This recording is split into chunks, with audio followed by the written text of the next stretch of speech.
Com ja sabeu, en aquests punts de trobada informem públicament de les línies polítiques que hem dut en l'últim ple i de les línies polítiques que estem treballant al carrer. En qualsevol moment podeu demanar que s'expliqui millor algun dels temes, o dubtes, o fer algun tipus de propostes, etc. En aquest punt de trobada, que és el segon que realitzem, resumirem les línies portades a terme durant el ple extraordinari del passat 20 de juliol i el ple ordinari del 25. En el ple extraordinari del dia 20, que va ser realitzat a proposta de 6 regides del Partit Socialista, l'únic punt de l'ordre del dia era una moció que demanava a la Generalitat de Catalunya l'establiment del servei d'assistència continuada del CAP de Sitges. És a dir, que pogués haver-hi un servei d'urgències, com havia estat fins ara, a les nits al CAP local. Aquesta proposta, a la qual la CUP es va sumar, va ser refusada pels vots en contra de Convergència i Unió, el Partit Popular, Nou Horitzó i el grup independents de Sitges. Des de la CUP vam considerar en el seu moment i seguim considerant inadmissibles les retallades en polítiques socials tan vitals com la salut, l'educació o l'atenció als més afectats per l'actual sistema socioeconòmic. No entenem com pot ser que hi hagi tants diners per salvar bancs i no existeixin diners per salvar la salut o l'educació. De fet, ens segueix donant la sensació que totes aquestes retallades només persegueixen un doble objectiu: la privatització dels serveis públics i que aquella població que s'ho pugui permetre corri cap als serveis d'assistència privats. Aquesta aposta de l'actual govern dona una mica quina serà la línia a seguir respecte a les retallades de la Generalitat. Una línia d'obediència al govern central de Barcelona i de les directrius dels partits. El mateix que va fer el PSC en el seu moment, primarà més les voluntats que es marquin des de Barcelona que les pròpies locals. Com vaig dir, la moció va estar refusada, per tant l'Ajuntament de Sitges no pressiona la Generalitat perquè reobri el CAP. En el ple ordinari del passat 25 de juliol es van tractar una trentena de punts i ara resumirem una mica els que van ser més importants. Sobretot aquells que afecten a les línies de treball que nosaltres vam considerar defensar en la campanya electoral sobre revisions de models econòmics, laborals i turístics que ens han portat a l'actual situació de crisi. Inicialment, un dels primers punts va ser la proposta de cessió de terrenys al camp de golf Terramar per la compensació que s'havien municipalitzat per fer els accessos a Can Girona. A la CUP vam votar en contra perquè considerem que els terrenys públics han de ser utilitzats per temes d'interès general.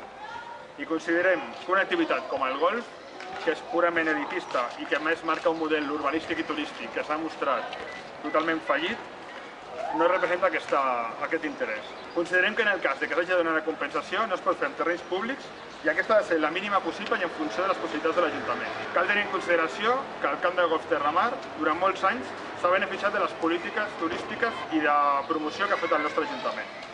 Per tant, ja està per una bona part compensat. Posteriorment es va aprovar la cessió, aquí sí que la CUP va votar a favor, d'uns terrenys municipals a la Generalitat de Catalunya per a la construcció d'un nou CAP, el que es coneix com la Plana Est, a l'alçada del Parc de Can Robert. Tot i que vam votar a favor, vam fer palesa la nostra por a que davant de les retallades que està fent la Generalitat, aquest solar quedés totalment abandonat durant bastants anys fins que aquesta construcció d'aquest CAP, que està promès, pressupostat i aprovat per la Generalitat, es dugui a terme. Posteriorment es va abordar aspectes de taxes.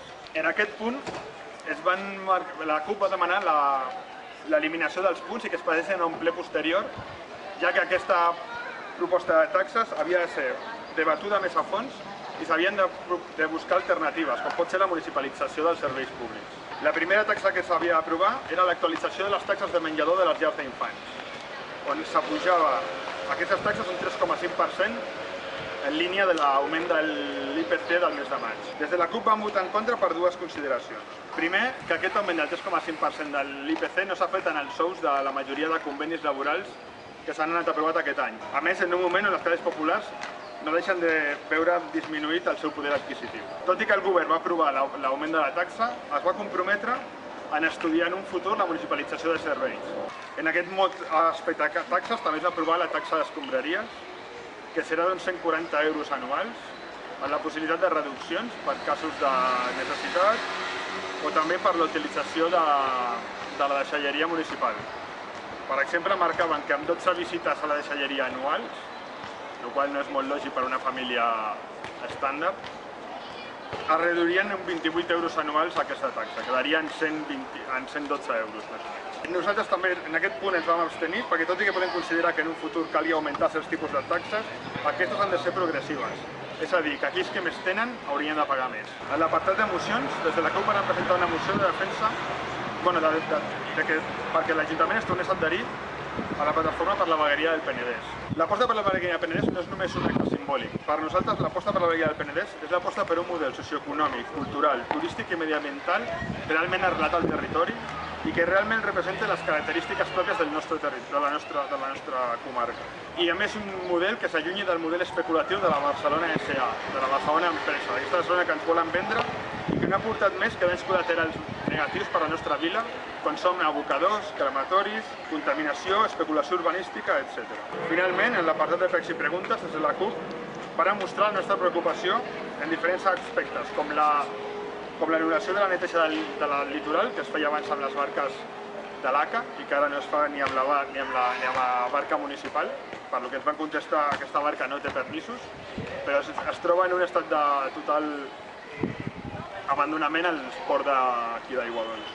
Vam presentar unes fotos que es podran veure properament a la web de la CUP i també ens van fer eco d'altres problemàtiques com els problemes d'enllumenament públic que hi ha a la nostra població, amb apagades intermitents en diferents carrers i barris, i altres com la política de comunicació de l'Ajuntament, ja que si els grups polítics s'han d'enterar de l'estat de les finances mitjançant els matins de Catalunya Ràdio o un programa de televisió, un canal de televisió tan anticatalà com Intereconomia, no veiem que això sigui la línia lògica de comunicació que hi ha d'haver. A nivell de carrer, la CUP seguim treballant la campanya contra les retallades socials i laborals.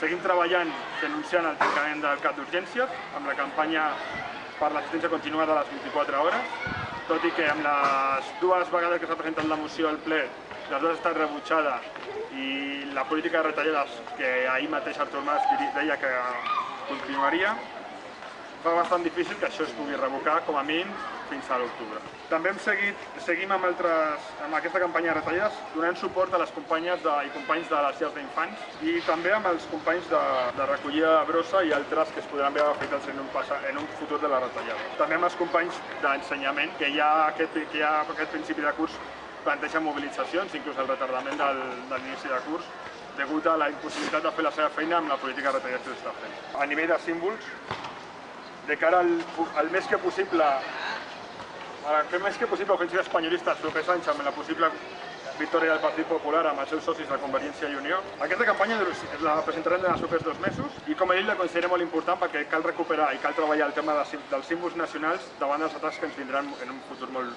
proper. Hem encetat la campanya amb aquesta primera campanya que farem amb l'Ateneu Popular de Sitges, que és per la festa major, l'estelada del balcó. Recuperem una mica aquesta reivindicació que vam mantenir durant les jornades de referèndums d'autodeterminació. Davant els propers mesos mantindrem aquesta campanya, com a mínim fins a finals de setembre, en diferents actes, entre ells l'acte que farem per l'11 de setembre, on al matí anirem amb les altres clubs de la comarca a Montgròs, caminant des del poble, i altres actes polítics que s'aniran donant a terme.